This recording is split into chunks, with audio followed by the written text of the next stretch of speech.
Hello, welcome to Decoding Healthcare Research. We are here with Dr. Bas Verplanken. He's a professor emeritus at the Department of Psychology at the University of Bath in the UK. And I feel honored to have Dr. Verplanken here today with me because he's going to shed some light about important aspects in relation to the creation of habits and how we can leverage on this to try to improve our health. When we talk about nutrition and exercise, the prescription is not static. Actually, it involves the active participation of the brain of the patient. So the first thing I want to ask Dr. Verplanken is what sparked your interest in these aspects of motivation, attitudes, behaviors, and habits? Mm. Okay, well, thank you for having me again. It's an honor to be in this podcast. Yes, well, my interest was sparked many years ago. Let's say earlier in my career, I've always been interested in the relationship between attitudes and behavior, and essentially the question why we behave as we do. And there's a lot of theory and research on the role of attitudes in behavior, which of course also is connected to intervention strategies in order to change behavior. Now, the first sort of insight, if you wish, is that, well, if you ask people why we behave as we do, then the first thing that comes to mind is, well, because we want to do it. There's a motivation. There is, and if you look then into the attitude literature, there's lots of models and approaches suggesting that well, we do things because we see positive consequences coming up when we do something. So whether you ask professionals or lay people, the first thing that comes to mind is a motivation, intention, or willpower, which is driving behavior. Now, on the other hand, we also came to realize that that is not always the case. When we do things frequently, we may develop habits, and habits are, in a way, not following the rules that motivation and intention and willpower is following. So when habits are in place, and we will talk a little bit more in detail what exactly I mean by a habit, because that's actually an important thing also in this podcast. But the realization is that lots of behaviors are driven by habits and not by intention, motivation, attitudes. And just to leap a bit ahead, that has consequences for how you change behavior. So most behavior change programs are based on the notion that we provide, for instance, information about consequences. We provide motivational input. But the research we did years ago was also showing that attitudes, intentions do not relate to behavior when habits are in place. So in other words, you can put in information and try to change behavior through that route. But if those attitudes and intentions are not related to the behavior, you sort of miss the opportunity. And so habit is a different beast compared to attitudes and motivation. So we did a lot of research in the area of transportation, for instance, and And we simply found that the relation between attitudes and behavior is cut when strong habits are in place. It also means that people who are in a strong habit mode are not interested in information. They do things more or less automatically, and they're not looking around for better alternatives. And we shown that in a number of experiments. So that's the first thing.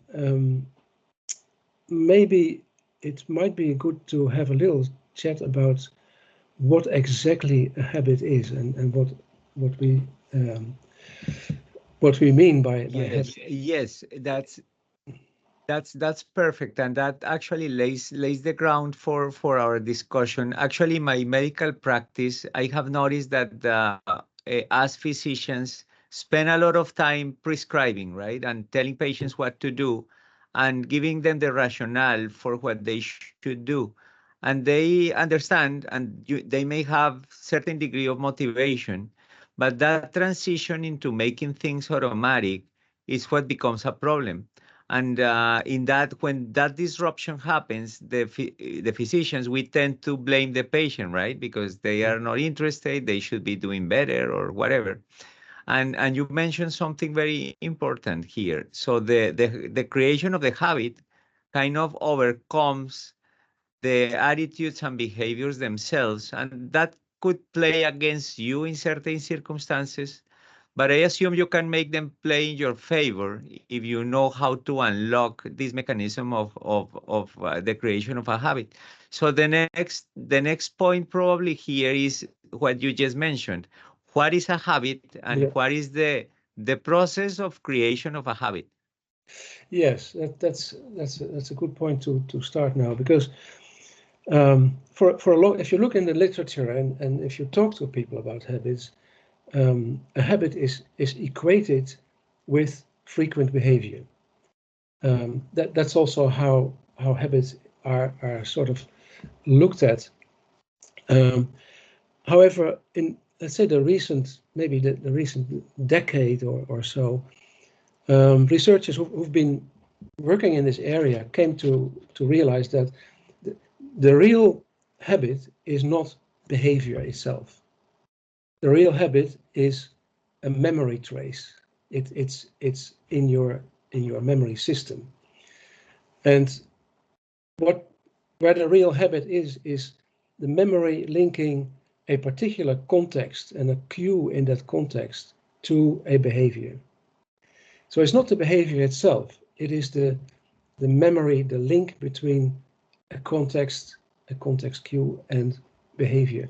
So that once a person enters that context or meets a cue, then that memory trace is activated and behavior may follow, is likely to follow. Not necessarily, because we can actually control our behavior if we want to. So let's say when you jump into your car at 8 o'clock in the morning, the 8 o'clock is the cue that triggers your memory of going to your car. And that is an important realization, because and also I think that you want also to talk about mental habits. So the link between behavior and mental habits is much better understood if you realize that a habit is a memory trace linking a context to a response. And that response can be behavior, it can also be an emotion, it can be a feeling, the same mechanism. So that's why behavior and mental habits, in my approach, are simply linked. It is the same mechanism. So it's important also in the sense that once a habit has been established, I mean, we talk about habit formation a bit later, of course, that memory trace is may decay over time, but it's not disappearing. So when you talk about, well, let's say bad habits, those are also our memory traces. So let's say your snacking behavior is a good example. A cue might be a time of the day. It might also be a signal from your body. If you want to replace that response by a more healthy option, then that can be done. You can say, well, I'm not going to take that chocolate every afternoon when I feel a bit tired or whatever. I'm doing something, eating a bit more healthier. That doesn't mean that the old habit has disappeared. The old habit is still there, and that's also the importance of defining habit as a memory trace and not as behavior, because the memory trace is still there. You may replace the response, and that may turn into a new habit, but the old habit is still there. It may decay over time, but there's a period where let's say both the new habit, the more healthy habit, and the old habit exists simultaneously. The old habit may decay, but it takes time, and it means that there are lots of examples you can think of when this old habit suddenly surfaces again and is activated. We know about relapses, and that may happen when you're stressed or when there are things happening that are unexpected. Suddenly your old habit pops up, and that is because that memory trace is still there and can be activated. So a habit is not a behavior, but it is a memory trace in your neural system. That's interesting when you see it that way, because it's important to recognize that all habits are like still lurking, right? And they are still there, and they tend to creep up again, I assume. And I think the habit is definitely critical when it comes to health. Uh, why? What is the actual function of a habit besides the clinical result? Is this because it's like more efficient? You waste less like psychological energy, or is Yeah. this like a mechanism that the brain uses? Yes, I think it's a very, very fundamental old system that we have. So if you and I have to declare I'm not a brain specialist at all. So forgive me for that. But you can imagine that let's say well let's say habits are sort of the programs that deals with regularity. And that means that we don't have to spend costly mental energy to deciding what to do or to make to evaluate different options and choices. A habit is simply a program that's shortcuts that. The sort of frontal lobe kind of layers Mhm. are there to make decisions when we need to make decisions. So when there are new situations popping up, or when things are difficult, or when things are very important, then a different program is activated, so to speak. So it's an old sort of division of two systems, and I think habits is you can also turn it a bit around. Can you imagine a life without habits? Impossible. Mhm. So imagine yourself, for instance, and I experienced that a couple of times when, for instance, when I went on sabbatical in a different country, um, everything is completely new. You don't know where things are. You don't know, how things work, and then you suddenly are without your habits, and it's actually quite tiring. Sometimes even unpleasant. You have to find out lots of stuff. You may be confused. You may be tired at the end of the day because you have to think about so many things. So once new habits are established, life gets fluent and smooth again, and you can really think about the things that you want to think about rather than the mundane things that you have to find out. Yeah, and actually, I was reflecting on that the other day. I remember when I was younger, in my country, the seatbelt was not mandatory to the point that some cars didn't even come with a seatbelt. But at some point, they started enforcing the law, right? So that transition was painful for everybody, including myself. I remember that I totally forgot to do it, and the only incentive for me to do it was to avoid a penalty. So that leads me to the next question. You mentioned the contextual cue for the habit. Does it necessarily have to be associated with either punishment or reward for it to be cemented?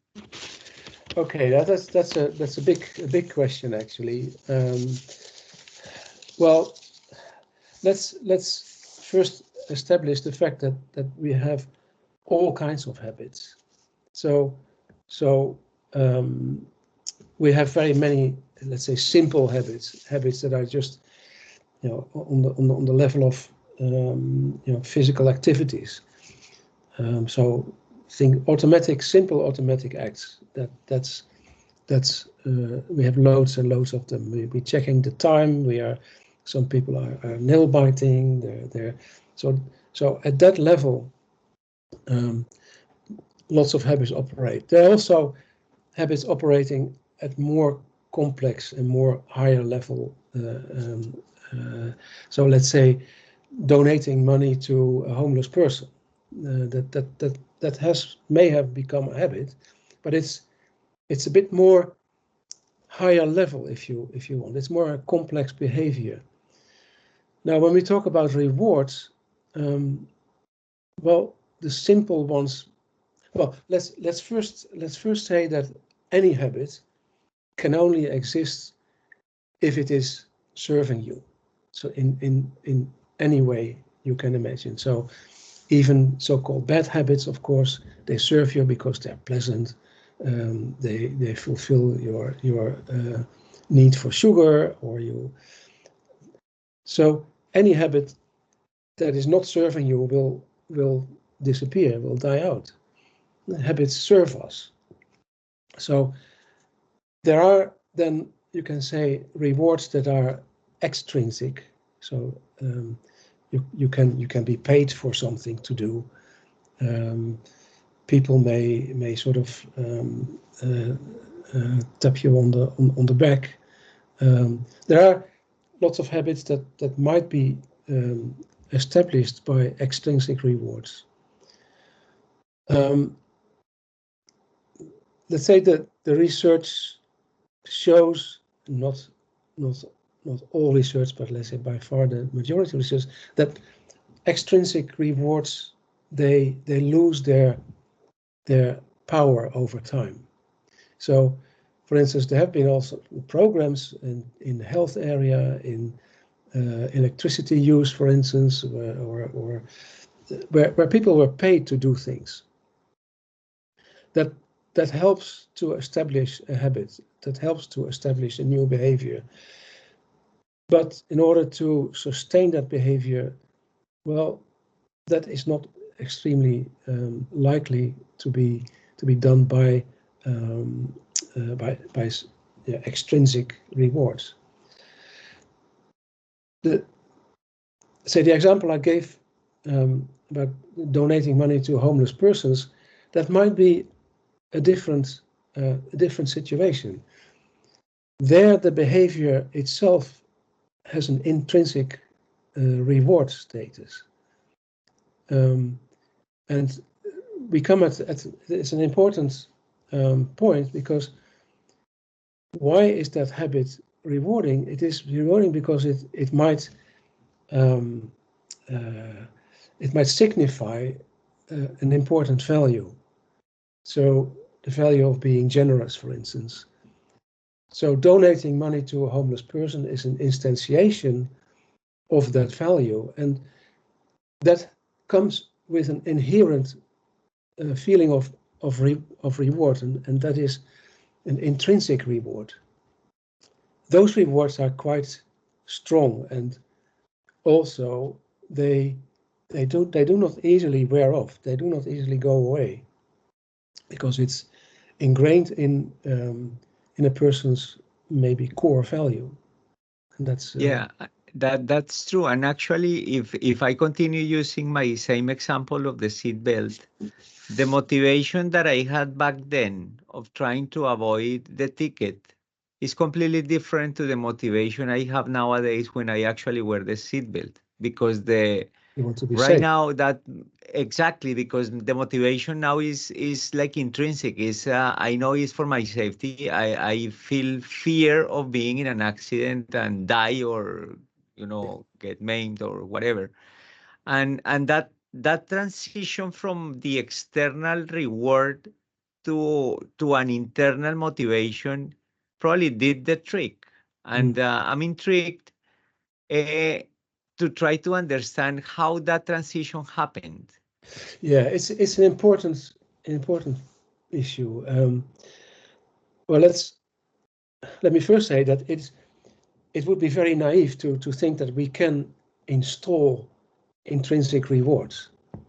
That is very difficult, and it doesn't happen by uh, a behavior change intervention. So yeah, if you talk about a transition from external rewards or being uncommitted to the behavior in first instance, um, yes, the first step might be an extrinsic reward. It might be in financial or punishment or the fines that you mentioned.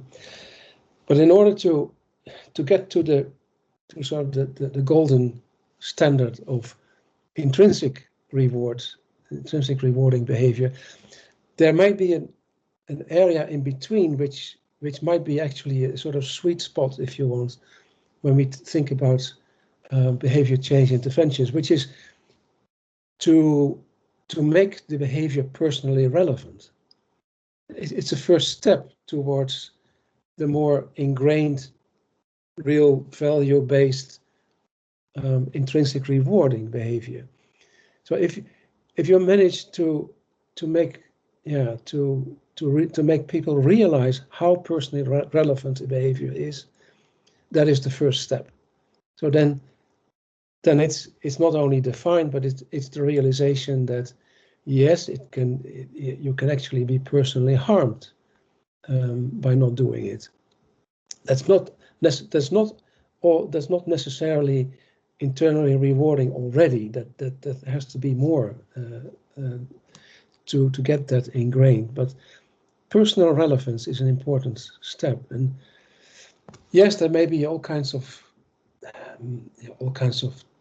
ways to do that. And there have been actually I was yesterday in an inaugural lecture of a professor here in the University of Bath, and she did actually research on obesity among child obesity. And one of the things that was so difficult was the to get the parents on board, and because once you address the issue to parents might feel resistant, guilty, afraid, all kinds of those kind of emotions. And one of the things that one of the techniques that she used was storytelling, and storytelling in the sense of the story of a obese child from the perspective of an obese child. And by telling that story to parents, actually parents became aware of the relevance and also the personal relevance of that issue. So it's a technique, and the professor I'm talking about was Fiona Gillison, and making a behavior personally relevant is a first step, and it's an important step probably towards that intrinsically rewarding behavior. Yeah, you are completely right, and you touched on something that I want to dig deeper on, and is the value system, your core values, and how a habit can be kind of anchored to those values. I assume not every habit gets to that level, but for some habits, incorporating them into yourself, if you will, probably makes that habit long lasting. I assume, right? How does that work in your brain? Yes. Well, let's first talk a little bit about values, because it's also an area that is very intriguing, and maybe also there are also lots of misunderstandings about values. First of all, compared to attitudes, attitudes are sort of they the dimension where attitudes operate are positive versus negative. You like something, you dislike something for all kinds of reasons.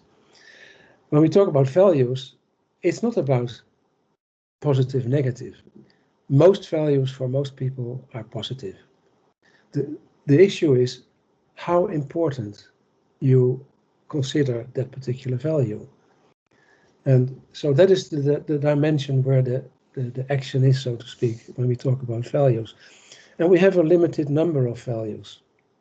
We have thousands and thousands of attitudes, but values are limited. And Shalom Schwartz was one of the famous researchers who done lot of work on that. Identified some like 50 values in different domains. So values like relating to achievements, benevolence, security, hedonism, and so on and so forth. Now, when we talk about those values, many people find those values by and large positive, also important, but they're not necessarily core values yet. So a core value, I would say, is one that you may use to describe yourself. And we don't do that very often. We don't have many core values, I suppose.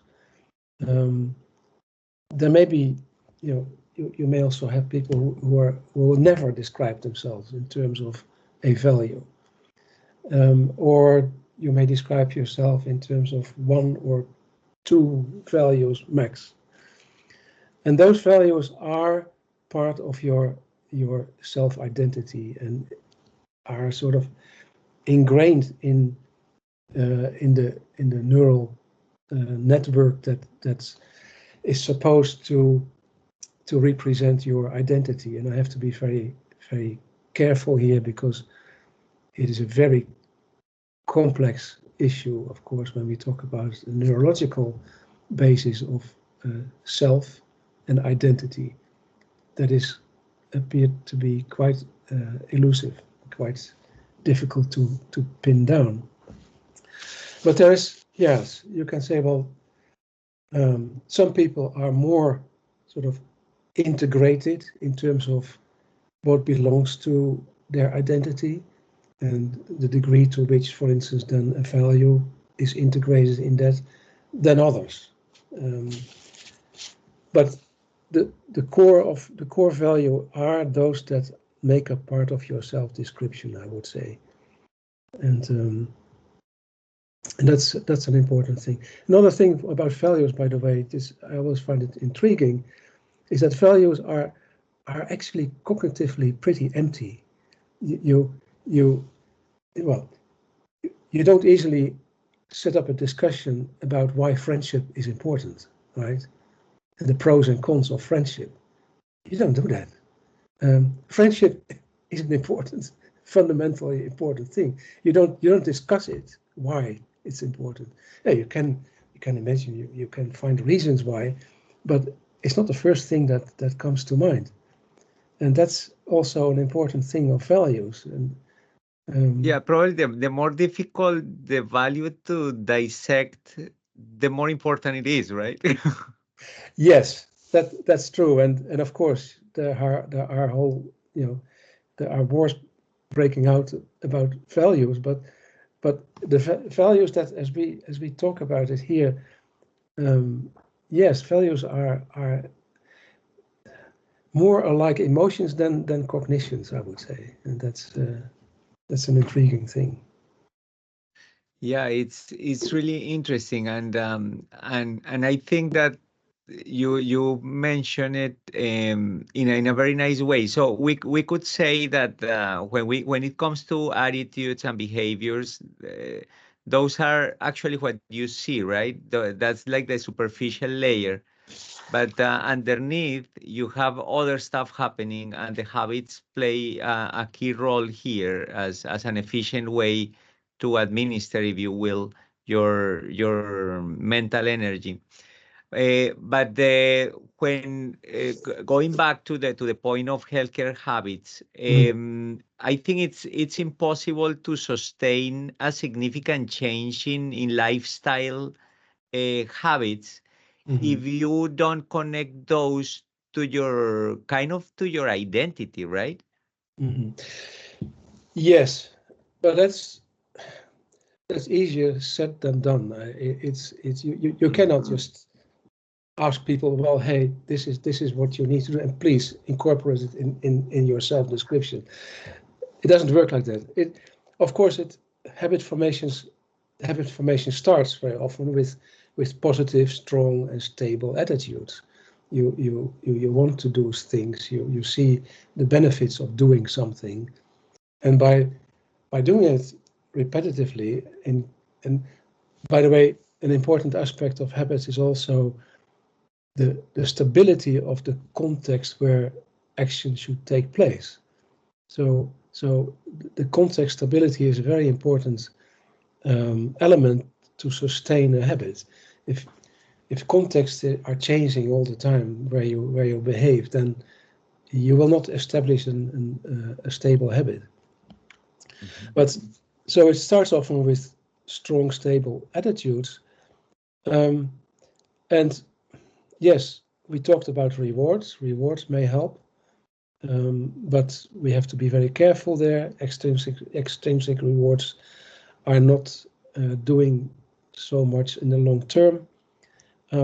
Intrinsic rewards, you may hope you get there, but we need to maybe first make sure that the behavior is personally relevant. And there are a couple of things I want to say about it. Well, first of all, the importance of habit formation when it comes to health interventions. Um, I think that if you look at the vast array of interventions that have been done in the past whatever 30, 40 years, those interventions very often stop where it, where it actually becomes very interesting. So an intervention which is very costly, which costs a lot of resources, money, people, and so on. Yeah, if it's successful, that's the first thing. Many interventions may not be so successful. If it's successful, um, well, you need first of all to establish whether it's successful, and that is not like, okay, at the end of an intervention, you see what people are doing and thinking, um, but what is the long-term effectiveness? That is very often underestimated and for all kinds of reasons not measured. That's one thing. The second is, well, if a new behavior doesn't turn into a habit, then your whole intervention is actually, yeah, done for nothing. And we Yeah. know that lots of interventions, if you look at a year further or 2 years further, well, like uh, uh, weight loss interventions and so on, it's known that's yeah 2 years in the future, and people may have gained the same weight again. So habit formation should be an integral part of an intervention. And so once the intervention has done its work in terms of changing behavior, then the hard work actually should start in turning that into habits. So one thing, for instance, is an important thing is that I just talked about the context where behavior takes place. It should be a context where there are not many barriers, that it shouldn't be too difficult, it should not change so much. You need to have stable context. And the important thing is to identify the right cues and the right situations where behavior should take place. Now, there's an interesting line of research by Peter Gollwitzer, who for many decades now has done research on what he calls implementation intentions. And it just, if I may, just 1 minute to talk about that, because sure, go ahead. It's very relevant to habit formation. So implementation intentions are plans of action, very simple plans, when, where, and how to act. And it was developed in the context of the realization that the relation between intentions and behavior is not there's a gap. Lots of intentions are not turned into actual behaviors, as we know. There are all kinds of reasons why we may have good intentions but not execute them. And I see your smile, and we all know that we're very good in finding reasons not to execute our intentions. Now, implementation intentions appears to provide that bridge between an intention and behavior. So let's take weight loss. It's very difficult to, if you have an intention to lose weight, that's a very difficult thing to do. You need to know how. And of course, there are all kinds of reasons why you can forget that intention, because it's difficult. You may not like it. There may be nice parties coming up and you don't want to restrict yourself before that, and so on and so forth. Now, implementation intentions are then helpful in defining when exactly, for instance, when to start, where to do behavior and what to do. So you may have an implementation intention, for instance, when I'm in the supermarket doing my weekly shopping, every product I buy, every food product, I will check the fat and sugar content. So what such an intention is doing, it is defining a cue and defining a response and defining the context, when and where that should happen. So it prepares actually, it is a sort of prospective memory aid. It prepares you to act at the right time and the right place and do the right thing. And if you do that well, it actually may acquire a flavor of automaticity. So you don't have to bother actually about your shopping and the things you buy, because once you are there, and if you do that properly, once you are in that aisle and you reach for that product, you automatically look at the content of it. And that mechanism might actually be a very important and interesting mechanism to establish future habits, because we talk about habits as cue response links. And I'm using exactly the same language when I'm talking about implementation intentions.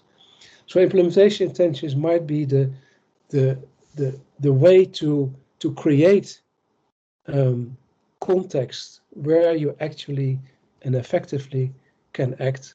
And once you do that, you repeat that, and it works for you, then habits are established, and that might be a very interesting way to start.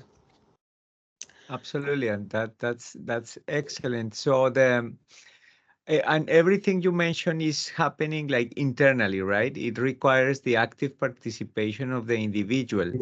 My final question is, what is the role of an external agent, like a coach, to try to facilitate that process, because as you mentioned at the beginning, it's impossible to force it, right? You cannot do it. You cannot maintain a reward or a punishment forever to try to keep the habit alive. It has to be done. The homework has to be done by the individual. So this coach or external person, how can they help?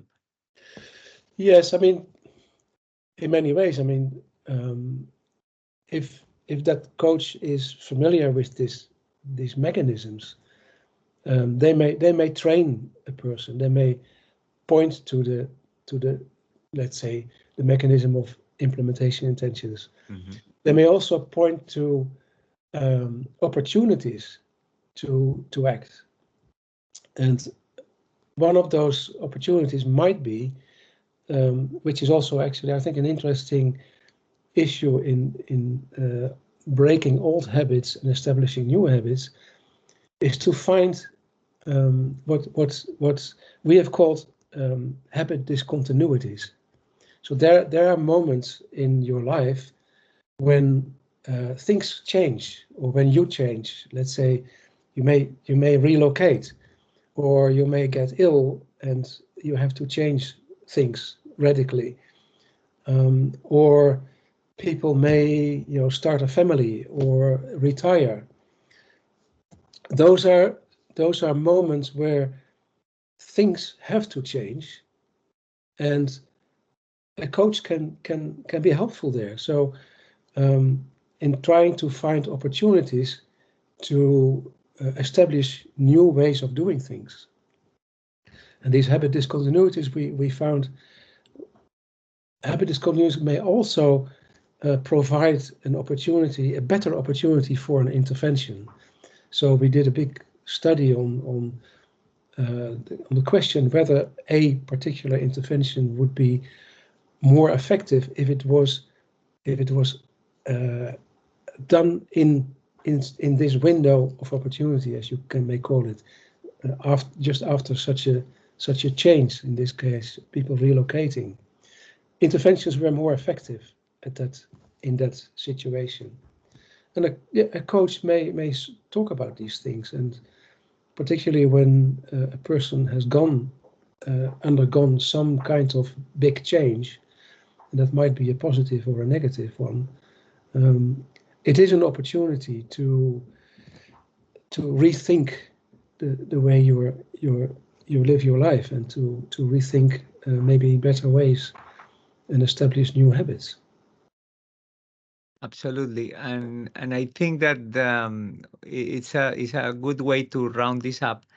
Uh, all the concepts that you illustrated here are really important, and it's interesting because many times we get information, but in this case, I think I actually accomplished my goal to understand exactly the role of habits and all the attitudes, and we have what we have discussed here, and that gives me a complete picture that I'm sure that our audience are going to enjoy and actually apply to their lives. And I want to close by saying thank you, Dr. Verplanken, for your help here, for sharing your knowledge and your wisdom with us. It really has been a pleasure for me to chat with you. And it's a pleasure for me too, and I'm very happy if I can make a little contribution, and hope that the audience will like it. Thank you That's very much. excellent. Thank you. Thank you so much.